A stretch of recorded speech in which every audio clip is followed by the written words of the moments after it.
안녕하십니까, 바라신입니다. 오늘은 살기 위해 마취도 없이 자신의 팔을 스스로 자른 남성 아론 레스톤에 대해 이야기해드리겠습니다. 아론 레스톤은 암벽 등반에 대한 열정이 넘치는 미국 콜로라도주 덴버 출신의 엔지니어였습니다. 그는 등산에 더 많은 시간을 할애하기 위해 다니던 직장까지 그만둡니다. 아론은 평범한 등산을 하지 않았습니다. 항상 목숨을 걸고 매우 위험한 곳을 탐험합니다. 2003년 2월, 아론은 등산 도중 눈사태가 발생하여 눈 속에 파묻히게 됩니다.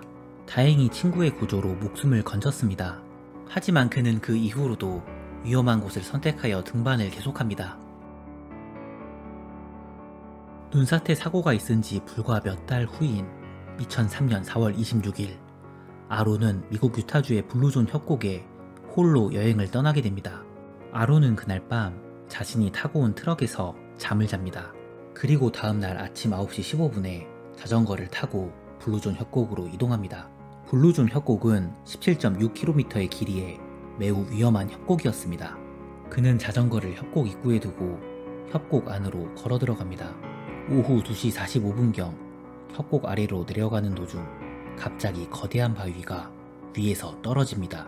약 360km 정도의 바위가 아론의 오른쪽 팔뚝을 깔아뭉개며 벽에서 꼼짝하지 못하게 만들었습니다. 아론은 자신의 여행 계획을 아무한테도 말하지 않았기 때문에 아무도 자신을 구하러 오지 않을 걸 알았습니다. 그는 바위에서 자신의 팔을 빼려고 하였으나 소용없었습니다.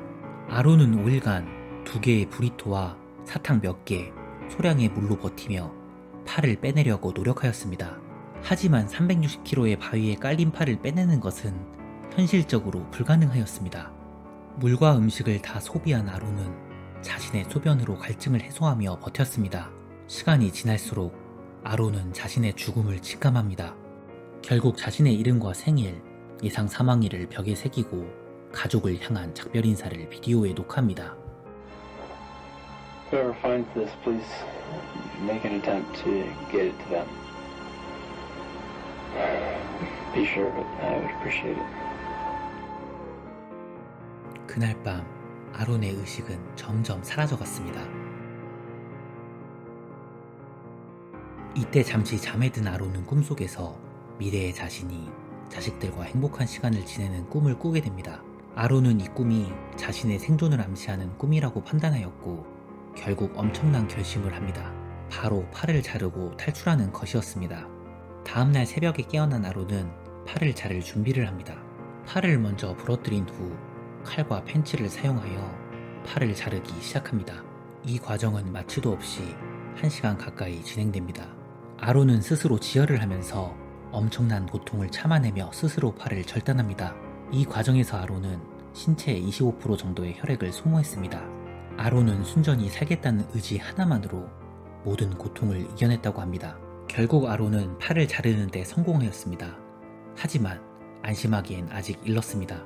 탈출에 성공하고 나서도 자신의 트럭까지 27km 정도 남아있었고 휴대전화도 가지고 있지 않았습니다. 잘린 팔로 20m 높이의 절벽을 하강해야 했으며 뜨거운 햇빛 아래서 등반해야 했습니다.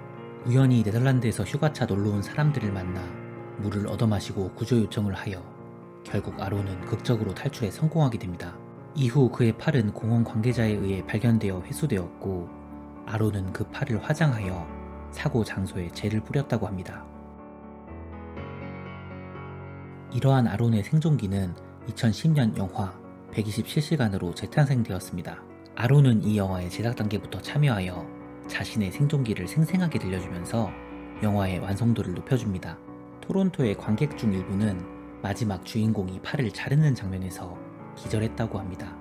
이 영화는 제83회 아카데미 시상식 작품상과 나무주연상을 받았으며 영화 비평가들에 의해 높은 평가를 받게 됩니다. 놀랍게도 아론은 인조팔을 달고 여전히 등산을 즐기고 있으며 자신의 경험을 바탕으로 책을 내고 강연을 다니며 많은 사람들에게 교훈을 주고 있다고 합니다.